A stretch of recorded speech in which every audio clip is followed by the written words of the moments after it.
Jennifer here from Belladonna's Botanicals. And today's topic is the types of spiritual experiences you can have and the modalities in which you can have those experiences. And when I talk about spiritual experiences, this can be anything from working with any number of entities, whether they are gods and goddesses, angels and archangels, the demonic divine, dark goddesses from any pantheon, or archetype, or if you're incorporating pop culture into from chaos magic practices. These are the different types of ways that you can work with not only those types of spirits, but also if you are like a psychic medium, or if you can channel, spirits from the other side. If you do ancestor work, working with your spirit guides, working with your animal guides, there's a whole host of ways you can do this work. And as I said in a previous video, I think was under the guise of your spiritual experiences are valid. Each of these practices carries its own weight, and a lot of times we talk about in spiritual communities of personal gnosis, unverified personal gnosis, and whatnot. So what makes the gnosis in any one of these books any different from the gnosis in a video that I'm making here? There's different modalities, and some of us kind of work with all of them. Some of us might work with a very specific type, and our experiences can vary wildly in that. And while I tend to do a lot more with direct channeling now than I used to, say, 3 years ago. Some of that for me just has to do with my physical limitations. Excuse me. Because the likelihood of me going out into a cemetery to go, channel the dead in a particular thing and be able to sit there or stand there or walk from my car and back, and not get, pulled over by the police or whatever, are pretty limited. So what we have to look at first is sort of the division between the physical realms and the experiential realms, whether that be through things like dream work or trance meditation, shamanic journeying, any kind of energy work, divination, and whatnot. So these are all valid ways of communicating with the spirit world and enhancing and developing your practice. And I will put this one sort of, I don't want to say disclaimer or caveat here. Even if you are, I'm going to be going into this subject a little more because I've been thinking about it a lot lately. But even if you are in communion with spirit in that sense, and a lot of it's just your own, kind of telling yourself what you want to hear. If you're gaining benefit from that and changing your life in positive ways, I'm not going to poo-poo that. It might not. I mean, I think everyone kind of falls into sometimes it comes into the area in which we don't necessarily. It's trusting our intuition and believing in ourselves, and sometimes we need extraneous kind of things. So if that comes through working with the spirit, the kind of, yes, this is the right direction to go, or this is the thing to do, or you need to do this in order to accomplish your goals. I don't really see any harm in that. I mean, unless you're, really espousing some way hella toxic criminal behavior. If you need to talk to yourself through the guise of spirit in order to, lose some weight or get healthy or manifest some money, whatever it may be. That's what works for you, and a lot of it is what I try to espouse on this channel is finding things that work for you. And just because, when you look at what others are doing, that's what works for them. And, do you have to agree with it or not? Of course not. I mean, I look at people, even people I know, and I'm like, Okay, well, that's your take on this or your experience or your working relationship with Lucifer or any particular entity. So you're going to have it's going to be tailored to your life and your experiences. I don't really talk about I filter a lot through here of what I will and won't talk about as far as my spiritual experiences go. Like if I'm asking them um advice on my love life or something very personal in that sense, I'm probably not going to make a video about it. Um, you know, that because that's personal to me. And usually I find when I've been like believing my own BS and or it's just kind of ego projection in that sense, it's usually on personal things like that, like tell me what I want to hear. But often what I've found is that there is a lesson in that. It's like, oh, I see you fell on your face again. Hmm, funny that. You maybe want to stop doing that one thing that keeps making you fall on your face all the time. Or you're looking at things in a very myopic sense. I am very guilty of that. Looking at things like, okay, this is what is here. This is what I want. This is what I want to manifest, but not looking at the big picture thing. And when that one thing that I'm so hyper focused on, wanting to manifest and wanting to happen, doesn't happen or doesn't happen the way I wanted it to. And I'm like, well, what the fuck? You told me this was this and you told me that was that. And it's like, there's a lesson in that for you. You weren't seeing the big picture. And it's kind of like, looking at your hand. Well, am I looking at my hand and seeing only my hand, or am I look at my hand and seeing what's beyond my hand? So, it's sometimes it's getting out of our, myopic things and thinking really big picture in the general spiritual, kind of the spiritual microcosm versus the spiritual macrocosm. So, we tend to think small a lot of times, or getting through the series of things, and sometimes that works. Like I know I had to recalibrate some of the work I was doing for money manifestation because I was kind of asking for the wrong thing. It's like, okay, and this was kind of the message I got today on that from working with Mammon. It was just like, okay, you're asking for this debt thing to kind of just flitter off into the ether and go away. How about you just work on manifesting the money that you need to pay off that debt? It's like, oh, okay, well, yeah, I could do that. And it's kind of like, all right, well, now I've got to retailer some of that working I was doing to fix this one problem that isn't quite fixed yet. But on the same token, another problem that I was working on of the financial realm resolved itself today, and I'm like, yay!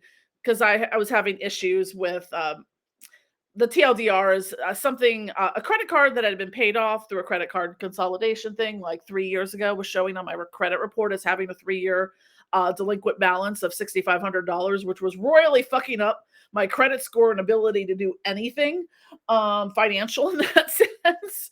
So that's fixed as of today. So hooray for that. But it's knowing, going, okay, so I can check something off the thing that's okay, that's done. I no longer have to worry about this. So now that I no longer have to worry about that, that might actually impact the work that I'm doing, in that I need to manifest some money. Well, now I might have more access to, say, getting a home equity loan or line of credit or something like that I can work on. It was a medical billing bullshit thing, but that I can work on paying that off, or of getting these things done. So sometimes you just have to shift your focus when you're following and maybe kind of influencing yourself from what you want and what you want to do. Sometimes results may vary, as I like to say. So without further ado, I'm going to kind of go into a little bit. This might end up being a longer video, so sit back, grab a drink, or do what you do when you're binge watching my channel. Is that so? First, we have the realm of physical experiences. So these can be anything that is kind of associated with ritual work, like I am at my altar, I'm doing a ritual evocation of so and so. Here's the, this is what happened during that ritual. Did, my altar levitate and a painting fall off the wall? Did I get a physical manifestation of that spirit in the room? Like for me, one of the physical thing manifestations that I've had, and I have countless photos on my phone that I'm like that trying to find any of this would be a little daunting at this point, unless I favorited it. Because I cleared out my phone this year and I still have about 5,000 photos on it. But um so like when I'm doing incense burning during the ritual, a lot of times, especially if it's really doing something like it's really like going wild, like I'll just do like a burst of photos because I know I'm not visually processing fast enough to be like, hey, baby, what was that little thing there? I have no way of looking at that. So I might, do a burst of photos to see what I am missing. And a lot of times I'm getting full manifestations. It's like I'm seeing, a face. Or one time a few years ago, it was either Belial or Paimon's sigil fully manifest. Now, I'm lucky if I could sit here and draw either of those sigils from memory. So there is no way I could have manipulated the smoke to manifest in either one of those particular sigils. So I mean, I have Belial's right here from previous video. This is my altar cloth from Goetic Impressions. I don't think I could draw that from memory, but to have something like that manifest in smoke kind of, is a little bit more evidentiary of a physical manifestation. So, that's, one way. Or you get sensations. Like a lot of times when I'm doing like a physical evocation at my altar, I'll just get this like almost like someone's hand is like touching my head. Now, can I prove that? Or, the sensory experience of that? It's just something that's different, like something will touch me. So I was talking with a friend about this earlier. Sometimes some of these things get buried in comments, so I decided to do a video on them. But I was talking to a friend of mine about this, and just the different physical kinds of experiences, and for as long as we've been doing this, trying to explain this is kind of like I don't know, like I know I've brought this up before, and this I forget when this happened, maybe like 2 years ago. But like something attacked me at night. Like there was something that like dropped from the ceiling down on the bed and like pinned my arms back. Wasn't either of my cats. But in my being able to develop, having developed, spiritual self-defense, my energy work and things like that, I just kind of was like threw it at the wall and kind of Reiki blasted it away. And I was just like, well, fuck you for that. And then I went to sleep. But it was very physical. Can I prove that happened? The physicality of it? Not really, but it's when you're having spiritual experiences or paranormal experiences, these things it's there's not a huge way to quantify it. Like I was thinking about this last night of an experience I had about almost 20 years, actually, yeah, 20 years ago, which is crazy. Um, because it's sometimes I was thinking about like the divine intervention in a way of, you know, spirit moving you or putting you in a particular place at a particular time for a very specific reason where you there's just no reason you would have been in that place otherwise. So back in 2002, the summer, I was taking like a summer French class downtown in Philadelphia. And it was the last day of class. I was literally the only person who showed up for the class. And the teacher me out early. So, okay, now we've got the randomness of me of taking a French class, it being the last day of class, and me being the only person showing up, and then him letting us out early. And at the time, I was living out in a different part of the city, but I had to take a bus to get out to where I lived. So there was two different buses. So I could either walk down to Broad and Walnut and catch the 27 bus, or I could get the 9 bus on 15 and Walnut. So The 27 bus was a little more direct. So I was walking down towards Broad Street and I see the 27 bus go by and I'm like, well, shit, it's gonna be another like 20 minutes, half an hour to another one comes. So now I'm like, well, all right, I'll just walk up to um 15th because I was right in that area. So I'll just walk up to 15th and wait for the 9. And so now I've just missed the bus. I'm grabbing another bus after this chain of events of pushing me, into this place. And there's several people in the little bus, shelter thingy. And I looked down. I think a woman crossed the street, and I looked down, and I didn't recognize her at first, but she had a very distinct, very a tattoo that was very easily distinguished.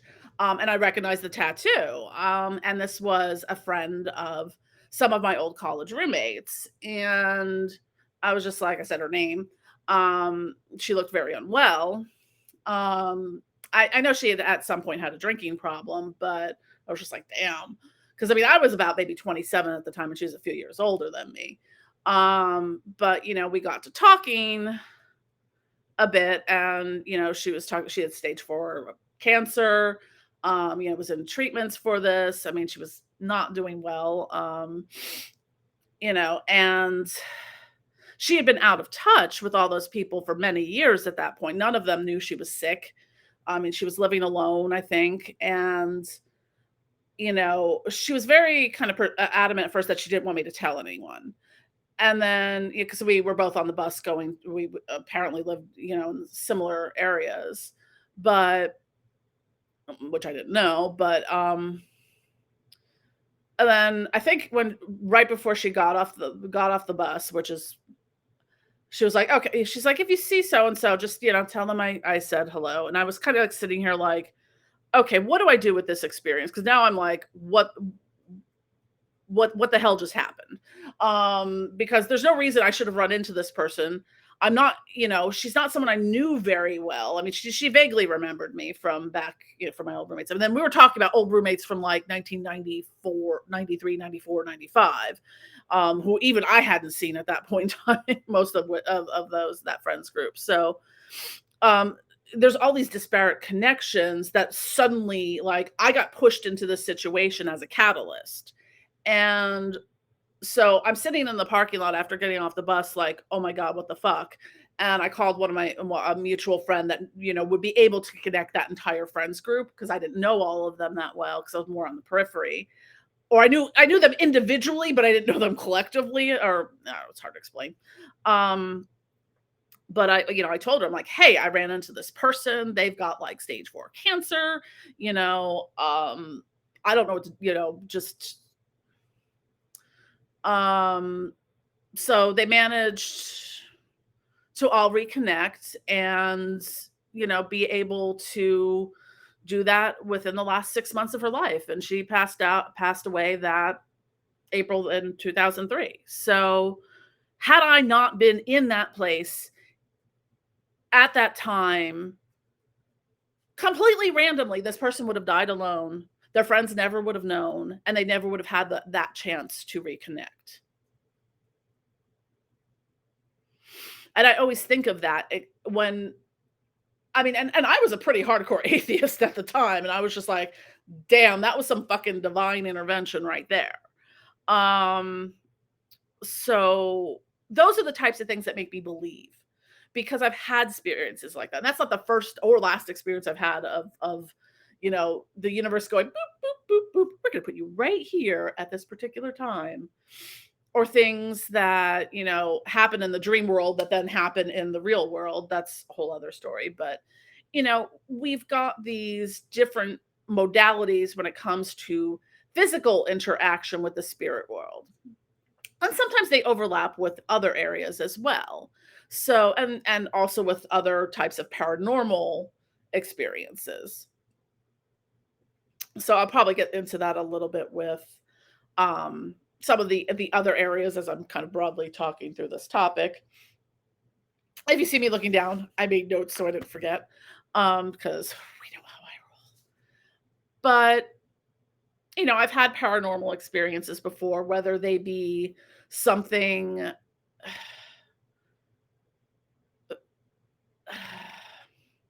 Okay, I'll give an example of something in that kind of paranormal realm. This was, oh god, this was, let's see, where was I living? I have to determine the dates of things debate based on where I was living at the time, and I think I was still in the suburbs. So somewhere between maybe 2008 and 2010. Um, a couple friends of mine, we were just, yeah, we were going out to dinner and grabbing drinks after work downtown, and we were walking down the street, and there had been I still don't know the mechanism and I don't know the outcome of this accident, but there was a man laying on the ground.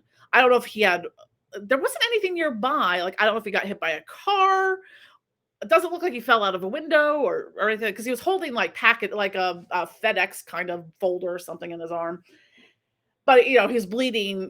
From, he had like a head injury or bleeding out his mouth or something like that. And it was very soon after this had happened. We didn't see it happen, but they were still, the people that were around were waiting for the ambulance to come and take them away, or this person, or to help and stuff like that, because you really don't want to move people when they're injured like that, because you could cause more injury to happen. And they were unconscious, that the person on the ground was unconscious. And as we were walking away, I got and this was in the middle of like a hot, humid, blistering summer. So it was hot as fuck. And we were walking down the street. We've got maybe like a half block down the street. And I just got this frigid, icy chill of air just went straight through me. And I was like, yeah, we just saw a dead body. And they're like, no, no, they just kind of passed it off. But I'm like, I felt that so physically. And it was like, it just stuck with me for a while. I was really freaked out about that. Because it was like, there was no explanation for why I suddenly got, because it wasn't like, oh, I got the chills from that, or like, oh, I got goosebumps. It was like an Arctic blast shooting through me. In the middle of the summer. So it wasn't like a sudden, like I walked past a store that had air conditioning or something happened in that sense. So I've had things like that happen many times in my life. Um, so I think some people are more attuned or more aware of those things. Like when we talk, especially about like the different clairs, like clairaudience or clairvoyance or clairalience or clairgustance. There's a whole bunch of clairs. Some people have more highly developed clairs than other people do. So I tend to be more on that spectrum. I'm a little more sensory oriented. Like I feel things or I sense them in a physical, like I'll get a physical sensation of something, or like I don't necessarily have the clairaudience part of hearing. I isn't as highly developed as some of the other clairs, like clairalience, which is um the one associated with smelling. That for me is like off the charts, because that's a lot of what I do is based on that. Because for me, that really, and it was just a random of completely not spiritual things that happened, that I used to have terrible sinus problems, and in 2008 I had sinus surgery to like open up, because I just was like a chronic like sinus infection person, and allergies. Like I was constantly stuffed up, so my sense of smell at that point in time was not great. And after I'd had that surgery, it did something. And if you look it up and Google it, there's what people who are referred to as super smellers, that sometimes that have very heightened sense of smell. That's what happened to me after I had that surgery. I had two procedures. I had one prior where a turbinoid something, I don't know. They shoved something up my nose that was very not pleasant. And then I had a surgical procedure to kind of open up my sinuses. And so that was the first part of it. And it really, how I developed it in a non-magical way was when I took, when I started taking perfuming courses. And, and I did a video on here. I think I've talked about it in a couple different videos. The most recent one was the shadow work and the scent and sensory memory. But, it taught us how to think about the sense of smell in a very visceral way, because I can't just be like, "Here's what roses smell like," and hand you the smell unless I'm handing you roses, or "Here's what this perfume smells like." So, like, learning how to talk about scent in a way is an art form in and of itself.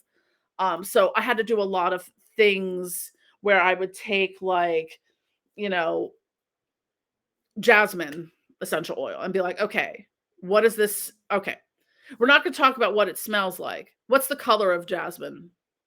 And to me, jasmine is very, like, purple. The flowers are white and yellow, but, that's the color association I had with it. What temperature is it? What does it sound like? What music does it play? How does it dance? Like, so to think about scent in that kind of sense really helped me develop my clairalience skills. And my clairgustance skills, which is the taste one, is also highly developed as well. Like I was telling my mom over the weekend, I'm like, yeah, like I all these years later, like sitting, like I can remember what everything on, like, when we would have dinner at my grandparents' house, like a holiday dinner, Christmas, Easter, or whatever. I could sit there, I can still be like, I know exactly how my grandmother's coffee smells with the specific amount of milk and sugar in it and the type of coffee she drank. I could smell all the dishes collectively and then individually. Um, and it's just that muscle memory of, like, how things smell. Like, I can't always describe it. Like, I know what my grandparents' house smells like, both of them, and some of them I haven't been there, and they're all, passed away by now. So, it's for me, that sense of smell is very highly developed, um, sense. So, there are other ones. I think there's like kinetics. I forget what that one is, but or clairvoyance, which is sort of the seeing aspect. So, I would say for me on on the seeing part of it, I mean that might just be like and also it might be a little bit from the neurospicy side. I have very highly developed and visual processing skills. Like I process visual information sometimes a lot faster um than should be possible sometimes, or I'll see things in much different ways. So sometimes I'm seeing things that other people are not because they're just not their visual acuity. And I'm also a professionally trained artist, so I spent many years studying how to fucking see things. It's not just seeing the pen and drawing the pen, it's kind of like how does the pen, float in space, or what color, all the different ways of seeing something. So, I'm getting a little bit off on a tangent there, but hey, it's me. We all know about me, my tangents. So, that's probably kind of wrapping up a little bit from, and this is by no means an exhaustive experiential list, but that's kind of it on the physical side of things. And I'm already like almost a half an hour into this, so I apologize. This is probably gonna be a longer video. But the next I want to go to, these are kind of the in between spaces. So the next one I want to go into is dream work. So that is something, even from early childhood, I have been very highly gifted at not only having, precognitive dreams, but, people will, spirits of the dead and dying come to me in dreams often. I was thinking about that last night, kind of cataloging my brain. Like, I'm like, oh yeah, yeah, that was that. There was that. There was that. Yeah, yeah, yeah. This has been happening for a while. The precognitive dreams, and you can tell it's very different than having a dream about someone who has died than when they visit you in the dream in a dream space, because they're communicating a message, or it's just a very different wavelength and a very different experience. Now I've always been a vivid dreamer. I mean, ever since, like, I can remember dreams I had when I was like 4 years old. um I remember.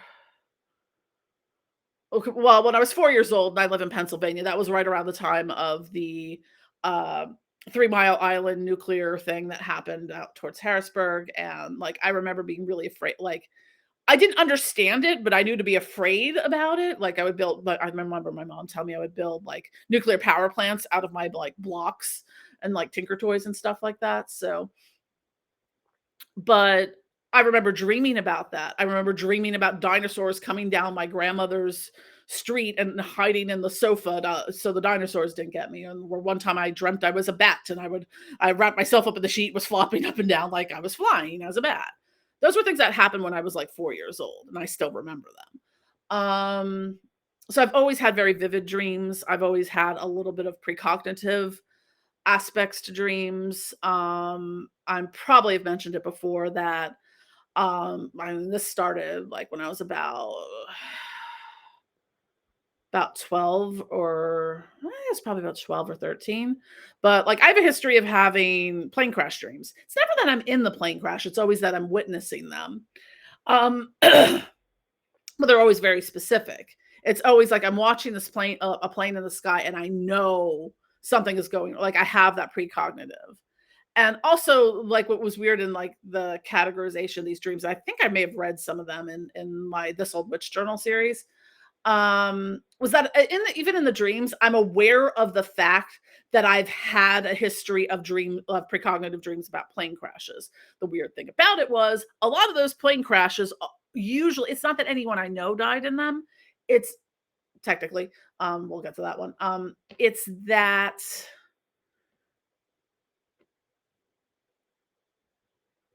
the at least one or more people from the general geographic region, I think, died in the plane crash. Um, didn't know any of them, but that was usually like the common thread that I found when I had them, because it's not about like I don't have plane crash dreams before every single plane crash. It's very specific ones. The first one was, I think it was the plane crash in Sioux City, Iowa.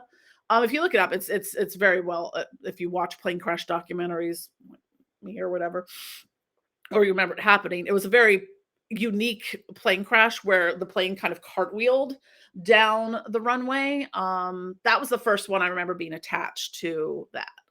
I don't recall if it involved anyone from the local area we lived in. Some of the other ones did. Like there was another plane crash out towards Pittsburgh that did. The TWA Flight 800, which crashed off New York in 96. That one did. And I still like that one. I was having, because it was right before I was flying to Italy, like out of JFK Airport a month after that. I was just having constant, like all the time. And I remember I was living at home, and I remember I was telling my mom about them. And I woke up one day, my mom's sitting on my bed with a newspaper, white as a ghost, like, and it was about the plane crash. And I was like, oh, because it was always like the plane after takeoff crashing into water and stuff like that. I mean, all the details kind of lined up with it. So same thing happened before 9/11. Because I kept dreaming, or I kept at the time I was working in a I think I was on the 26th floor. I was working in one of the skyscrapers downtown, but I just kept thinking like, God, what the fuck would happen if like a plane or a helicopter or something crashed into a building? Like, what the fuck? Yeah, and because it was in the dreamscape. And the first thing that, after I learned of 9/11 happening, I remember talking on the phone. My mom, like, I've been dreaming about this for like months. Like I've been dreaming about planes flying into buildings. Um, you know. So my dreams to me are very real world, and they do have physical influence on my life. I'm pretty sure that's how I ended up marrying my ex-husband, because it all started with a dream in the year 2000. So yeah, like my dreams have a lot of weight to them. So I pay very close attention to when I get messages in dreams, when I get gnosis from spirits, when I have deceased people giving me messages or communicating information to me. Um, so that's something that to me is a very heavily weighted part of my spiritual work. And it has been like I've had dreams like that since I was a child. So that's something to me that is very crucial. And that's just regular dreaming. Now, when we're talking about kind of dream work into like the lucid dreaming realm, this can kind of overarch, like the lucid dreaming can kind of overarch between very deep meditation, trance states, not non-drug induced trance states, and like, I mean, even a little bit of astral travel and shamanic journeying, because you're kind of in an in-between state. So those things all kind of interrelate as well. And I've had very different experiences with all of them. I mean, meditation isn't something that always comes easy to me, but I've gotten more into a daily practice with it. Like I have to um almost go into like a nap that's not a nap. Like I sometimes refer to them as thinking naps. So sometimes then I will do sort of an invocation way of, channeling like Reiki energy and connecting to my spirits and my spirit guides and my animal guides and all that to, do any kind of healing on myself that needs to be done, and also to open myself up to receive any messages and communications I need. Or I will just ask them questions like, what the fuck, like this morning I was kind of like, because I got the notification from the my insurance company that the claim appeal was denied, and I still owe like now $4,600 on this, thing because they told me the wrong information, yakety shpackety. And I've been working with Mammon to kind of resolve this thing, and I was kind of like, what the fuck? Like, how do I approach this? And that's kind of when it was like, shift your focus. You're focusing too much on trying to erase this problem. Let's just manifest the money and make it go the fuck away, So sometimes it's I will ask a specific question, um or ask for guidance and advice on something. A lot of times it's very personal, so I don't necessarily make a video about it. um so that's kind of one aspect. Trance states can kind of overarch the physical and sort of the in between states, because I've very much in ritual space gone into trance states.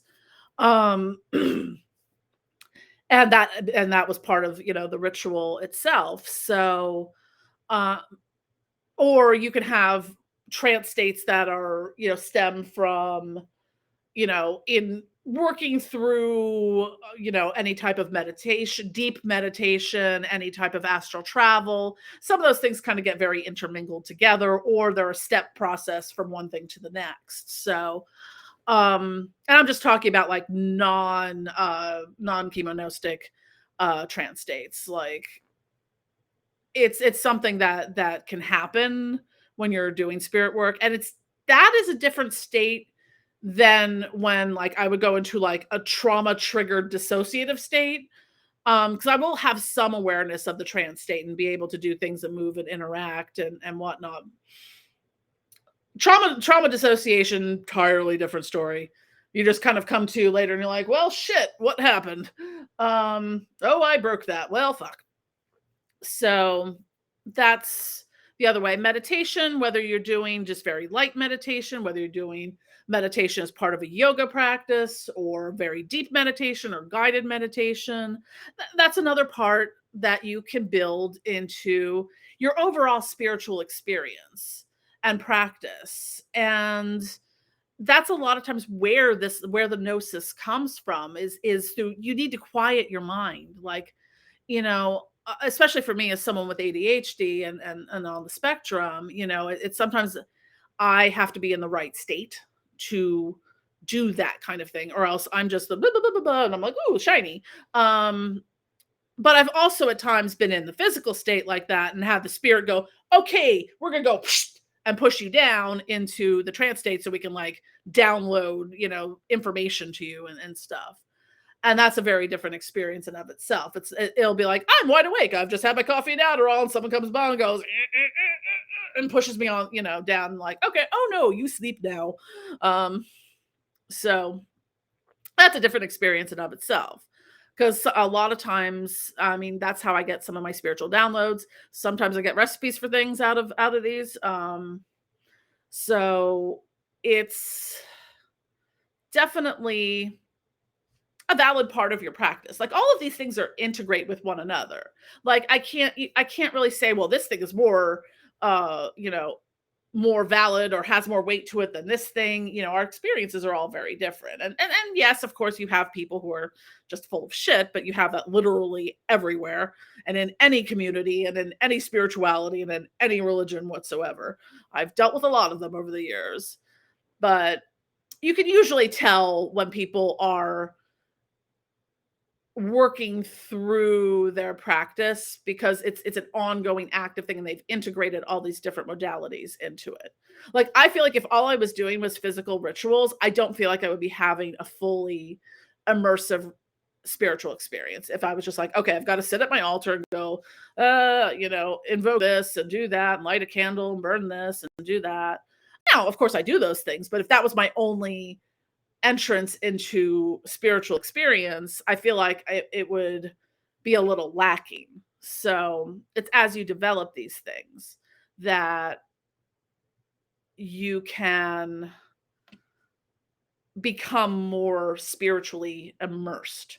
So and a lot of these are how you like you access spirit guides, animal guides. A lot of that for me has come through either very specific meditations to connect with that or shamanic journey. Most of my animal guides came through shamanic journeying or very specific meditations, or working with other healers, whether they be Reiki practitioners or shamanic healers. And when we're talking about shamanism here, we're talking about core shamanism, which is, I'm just giving the TLDR on that so people don't get butthurt over cultural appropriation. Core shamanism was developed to strip the icky culturally appropriative parts out of shamanism. Core meaning the things that are part of all shamanic cultures around the globe, whether it's shamanic journeying, soul retrieval, drumming. The styles may vary from culture to culture, but it strips away the religious and cultural aspects of it so that you have a practice that is not, you know, pulling. Now, there are people who do things in icky, culturally appropriative ways, but this was specifically developed to circumvent that and to develop a practice. And when you see people talk about shamanism or shamanic practices within the occult and within modern witchcraft practices, that's most likely what they're talking about is core shamanism. And what they've learned is part of core shamanism. Now, it doesn't, there are people who do things in icky ways, and that be that what it may, it is not, necessarily part and parcel the 100% majority rule on that. Off my soapbox now. So, and I was talking very fast for that. It was a very fast TLDR. But so through shamanic journeying, like I was able to connect my main spirit guide, or not spirit guide, my main power animal or spirit animal is usually more specific to indigenous practices, so I don't tend to use spirit animals. So I use like power animal, animal guide, but my main one is phoenix. I have a lot of bird guides for some reason, but I have a tapestry of the phoenix on my wall. So, but also through working with other shamanic healers, is that I also have a blue jay, a hummingbird, I've got a dolphin, I've got a bear. So I have other animal guides and power animals that I can work with in my healing modalities. And when you're talking about shamanic journey, usually, and I only did the level 1 in shamanic Reiki, but usually you talk about journeys to the upper world or the lower world. So that is part of that. And in those journeys, you can, connect with your animal guides, your spirit guides, your ancestors, any type of spiritual entities. You can have amazing healing experiences. This is where you do like things like soul retrievals, or shamanic, which is gonna sound crazy, but dismemberment and rememberment. Had one of those recently, and it was intense as fuck. But it was amazing. Because it's sort of like, you have to tear yourself apart to reintegrate everything. Very powerful experiences. So now when you're working with another healer, you're having a shared experience. So a lot of times, I've had this kind of ping pong either way because I do Reiki and crystal healing for other people too. So I've been able to see their spirit guides, or I've had, that's Santa Muerte popped up several times for other people that I was working with. And the same thing goes for them. They'll see things, as to, maybe my power animals or my guides or my spirits and things like that, or be able to know, excuse me. And that's another way of, not everyone does shamanic journeying per se, but some of those things can kind of be transferable into astral realm work or trance work or meditation, even dream work. So again, another way of doing it. What I would From there, I would kind of go into I sort of skirted a little bit around astral travel, but we'll get back to that. But another one that kind of, overlaps the conscious and unconscious mind is direct channeling. Now, for me, I that's something that is relatively new, being able to direct channel, because I was mostly heavily reliant on being able to channel through like the astral realm, or yeah, not even deep, maybe a little bit of deep meditation, but mostly like astral work and stuff like that. That was most of my like spirit channeling. After in 2021, when I started doing my Reiki, excuse me, initiations and attunements, they blast open your psychic abilities really intensely, and that is a very visceral experience. Like after the Reiki 1 attunements, I think I sat in bed crying for like an entire weekend. After the level 2, my ears didn't stop ringing for weeks. And it was different with level 3. I think that's when connected with my Reiki guide, was after level 3, or the mastery level.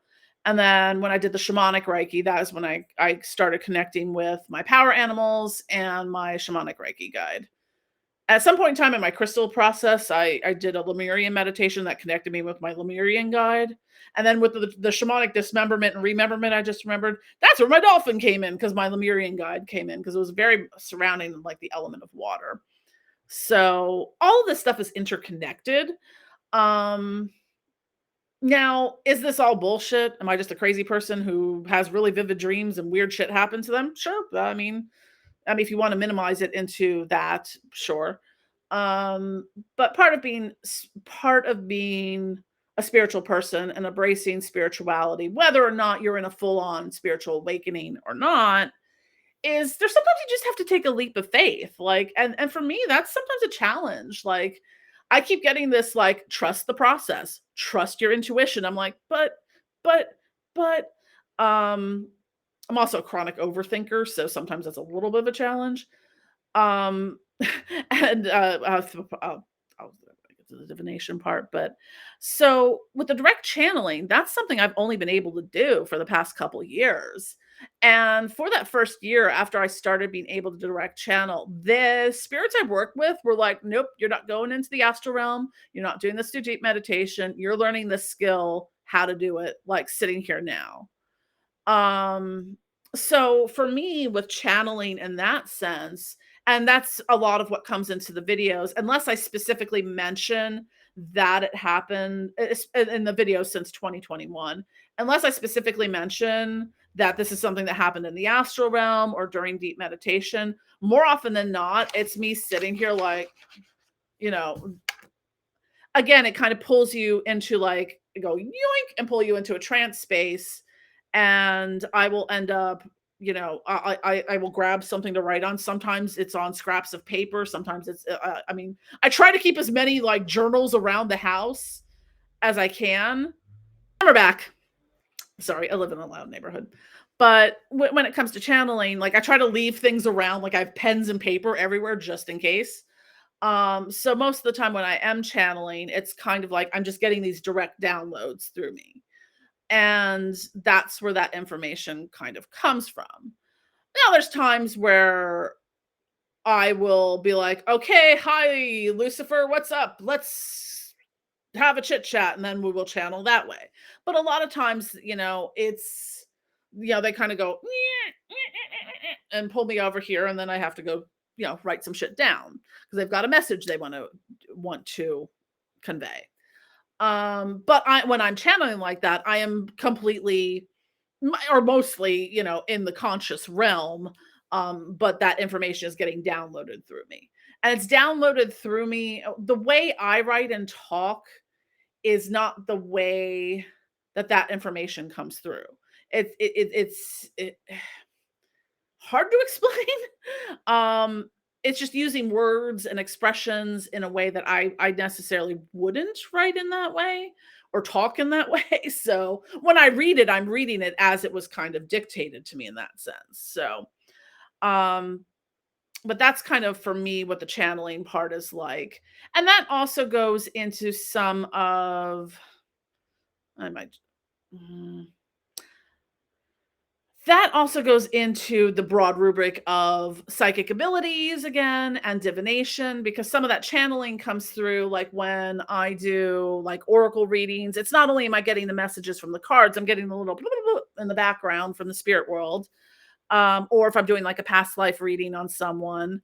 And occasionally I've just spontaneously gone into like, it's usually with someone that's on the same wavelength as me, or like, a spirit communication. Like it's not kind of, I'm not someone who's gonna be like, oh hey, your dead wife says hey, or said this or is doing that, and or or came to me in a dream and yakety schmackety. I kind of keep that a little more private because not everyone is ready for that kind of information. Not everyone is going to want to hear it or has the spiritual openness to accept it. And it is really inappropriate to just kind of walk up to someone and be like, oh, your dead grandmother's right here, and whatnot. You might sense that. I would definitely ask for permission, or if they're into that kind or open to that kind of thing. But like being spiritually open, some people can be a little like, the boundaries, having good boundaries is important. Um, so that's one of the areas there. When it comes to divination, I am absolute crap at trusting my own intuition, and that's where like the spirit world is like, trust the process, trust your own intuition. Because I'm like, oh, I'm full of shit. This reading, I'm just telling. When I do a reading for myself, I'm like, I'm just telling myself what I want to hear. That is all I ever believe when I do a reading for myself. When I do them for others, it's fine, but when I do it for me, I'm like, I'm full of crap. I'm just telling myself what I want to hear. But usually I will do in that sense, I will usually take a picture of the cards I pulled and send them to one of my many tarot readers I keep on the Rolodex, to be like, okay, these are the cards I pulled. This is what I think. What do you think? Am I on par? Is this, and I have several readers I work with because, it's kind of like getting a second opinion. I'm like, okay, because if there's someone who knows me well and knows what's going on in my life, that's going to possibly influence them more to be more attuned to you in that sense. Like I sometimes have people that I will go to for like a cold reading in a, like, they don't know me that well or they don't know me at all. So that I can get like an unbiased reading. And more often than not, everything lines up. I'm like, okay, every card that I've had, every like 9 out of 10 readings I've had this year, the high priestess card has come up, or I'm getting the same message, these very similar messages coming up. So, that's something, when it comes to divination, because that again can overarch between the physical and the, otherworldly, in between things, because, if you can commune with spirits, your spirit guides might be, kind of giving you messages for that person. Their spirit guides might be also giving you messages. Other spirits, might be coming in and being like, hey, hey girl, hey. So again, that's another thing to consider when you're looking at the big picture of spirituality, spiritual experiences, and working with spirits. And I always use the word spirit, however you want to define that. I just use it as the broad spectrum term for it. So, yeah, I told you this would be long. I'm already almost an hour in. So, I guess kind of the last parts of that, we did kind of touch a little bit onto the astral travel. That is more to me of like a deeper extension of a more, I don't know how to explain it. It's, I mean, it's an out of body experience, but you're not literally like, I'm not here and then walking over there literally, because it also kind of goes in tandem with people who do remote viewing. I'm not particularly adept at remote viewing. I mean, I've done it before, but I do know I have worked with people who do it.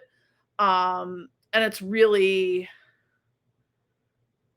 freaky when like when someone's like is describing an environment that you're in that they would have no idea of. Like, I was talking to a friend, she's like, "Oh yeah," she was like, "Yeah, you got something green behind your bed," and I'm like, "All right." And then months later, when I was moving my bed, I'm like, I found, I'm like, there was like a green goldstone crystal. I'm like, "Oh," I was like, "Hey, by the way, I did find that green thing that was behind my bed."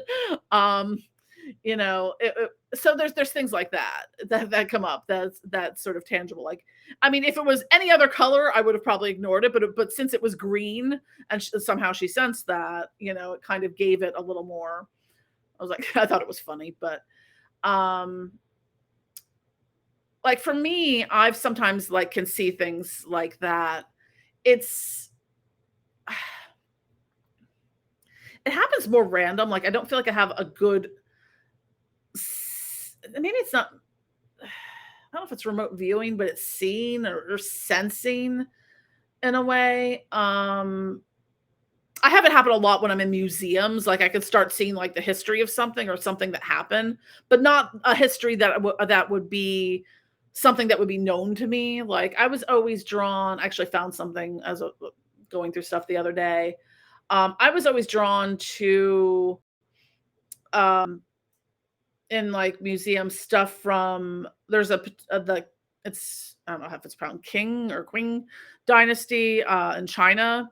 It's Qing, and every time I was drawn to a piece of Chinese art or an object, furniture, anything in multiple places, it's always from that one specific dynasty, and I remember, and this was years ago, I mean, it's probably, like, 30 years ago, but when this happened, but I still remember it walking by, like, it was this very ornate, like, I would say chest of drawers, but it had very narrow chest and stuff like that, and I mean, it was gorgeous, and it's just like I stopped and I just saw it, and I'm like, and I felt this, like, I'm like, there's a letter at some point, there was a letter on paper that got stuck behind the drawers, and it was, like, had something to do with, I don't know if I'd have to find what I wrote down about it back then, because 30 years ago. I think it had to do with, like, somewhat like two lovers or something like that may have been separated, or they couldn't be together because they were from the wrong classes or something. But, like, sometimes I'll see things like that with particular objects. But again, I don't have any way to prove that. It's not like I could climb into the exhibition and tear the thing apart and find the thing that was there that may or may not be there. But so a lot of this, what I'm trying to sort of elucidate in this, especially for newcomers and people who are just sort of getting onto their practice, all of this stuff is interconnected. You can't separate one thing out into its own little thing. Um, my cats are about to have a brawl, so that's gonna be fun. So we talked a little bit about the astral travel, remote viewing. Astral travel for me is, sometimes I have a pretty easy way to do it, other times not. I mean, sometimes you can spontaneously astral travel, other times it's more of a process of, kind of going through down the ladder into sort of a meditative state, and then from there. But there's things that you can do in that, like, I think it was Robert Bruce had a method of, there's kind of like, imagine sort of a silver cord coming out of you, and you're kind of climbing out of your body and up into the astral realm. For me, being able to do that and having the focal point of the astral temple I built for myself is that I always have a particular place to go when I get there. So I can just kind of teleport to that place and then kind of move on from there.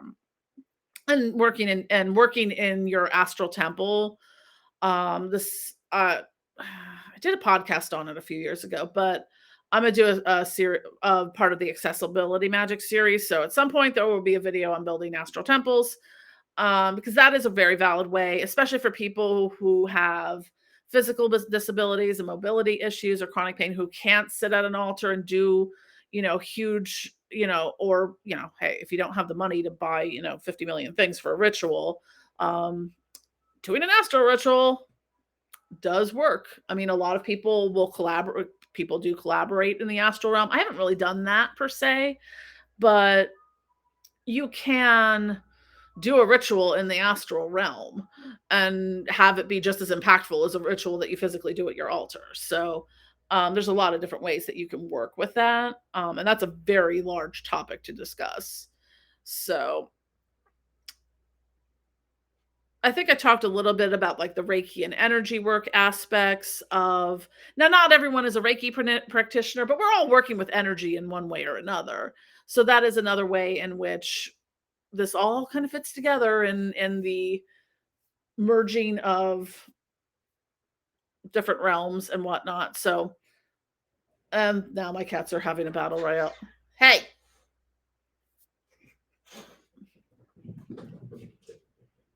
I don't know if you can hear them running by, but yeah. Anyways, so lastly, I wanted to kind of talk about the drug and like the psychedelic aspects of spiritual work. Now, there's obviously I make a lot of flying ointments that do help create a sort of an entheogenic pathway to spirituality if you're doing dream work, if you're doing ritual work or trance work, meditation, astral travel. That's what all that stuff is designed for, is to kind of help you have those experiences. Now, you're not going to trip balls or have an ayahuasca experience, and probably don't put it in your butt. I feel like that's half of what my don't put that in your hoo-ha or your butt. Um anyways, but so there's what comes out of the entheogenic of the plant medicine and psychedelics. Like, I've had a lot of spiritual experiences when I've done my ketamine treatments for depression. So they kind of go together. Are those experiences any more or less valid than the other ones? It's all just integrated in that sense. So, or if, like with psilocybin, had some great conversations with the plant spirits in my friend's backyard and their trees, but uh it's again, it's just a different modality, a different access point. So it's kind of like, well, I went in this entrance instead of that entrance this time. Thinking of your spirituality like a gigantic shopping mall. It's like, which store did you go to, or which entrance did you come in? The south entrance, the north entrance, the department store entrance. Um, so it's kind of like these are all part of the same macrocosm. They're just micro entrance points into the bigger picture. And that's what this all is the bigger picture. Now, at the end of the day, um, what you get out of this, and and like I said in a previous video, your spiritual experiences are valid. Even if you're talking complete nonsense and making shit up, it's still a valid experience for you. You might be full of shit, but um it's valid, and even if even if it's just self-talk that is coming through the spirit, and if it is promoted positive change in your life, I can't poo-poo that. um because a lot of times people turn to spirituality and in times of upheaval, societal, political gestures around the world we live in the past 3 years, um or times of struggle in their life. Sometimes this is out of desperation, whether it be money issues or love, or things like that, or whether there are emotional or traumatic experiences that bring people into spirituality. Like, I came back to spirituality from being a pragmatic atheist for a very long time. So it's we all have a different entrance way into that. And I know that, that was a huge leap of faith it took, because I was just like, yeah, all this. When I first really got back into witchcraft, I was not at all interested in working with gods and goddesses, because I was so into that mindset, because it was more likely not just a hardcore belief in it being atheist agnostic. It was more like to the Roman Catholic Church and the religious trauma that comes from those types of things, that I was like, yep, there's no God, fuck them all. you know More or less was a trauma response in that sense. But once I started working with spirit, working with Lilith, or working with Lucifer or Hecate, or any of them, it just changed. It just opened things up for me. Is my life perfect, grand, and everything, hunky dory all the time? Of course not. I'm human.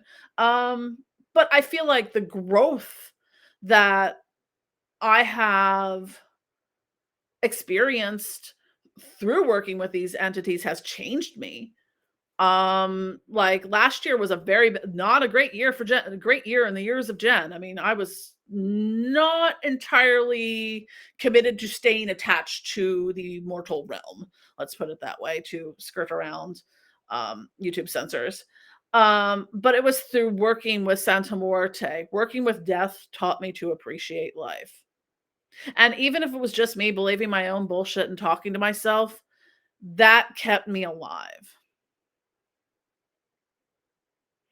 So, and that brought me into different modalities of healing, of learning and exploring some of the trauma responses that turned into sort of micro addictions and things like that, or tendencies or addictive personality traits.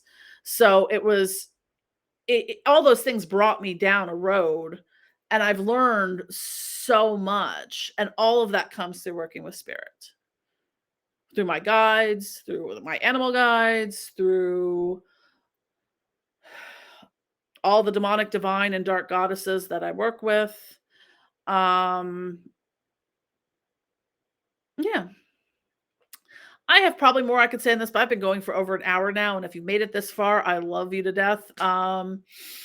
But hopefully this was informative for you. I thought about breaking it up into other parts, but it all interrelated so much that it just feels better to have it as one longer video. So anyways, thank you for watching. I don't forget to click like and subscribe. If you have any questions, leave comments below. I do try to answer them from time to time. Sometimes I don't get notified of them. Anyways, but that's my story, at least some of it. So I'm trying to, bring you as much as I can of my spiritual experience, because the how I've been able to make sense of some of my things is by compare and contrast with other people. Like, oh hey, I had this experience with Belial and Azazel. They're like, oh yeah, that's to do with the junk DNA thing, and they're just kind of tweaking you and whatnot. And I'm like, oh okay, that's a thing. Wasn't aware of it prior, but so when people come to me with similar experiences, I kind of know from talking to other people that's kind of, if you're having that type of experience with them, that's kind of normal, I guess. Anyways, thank you for watching. I love you all. Bye.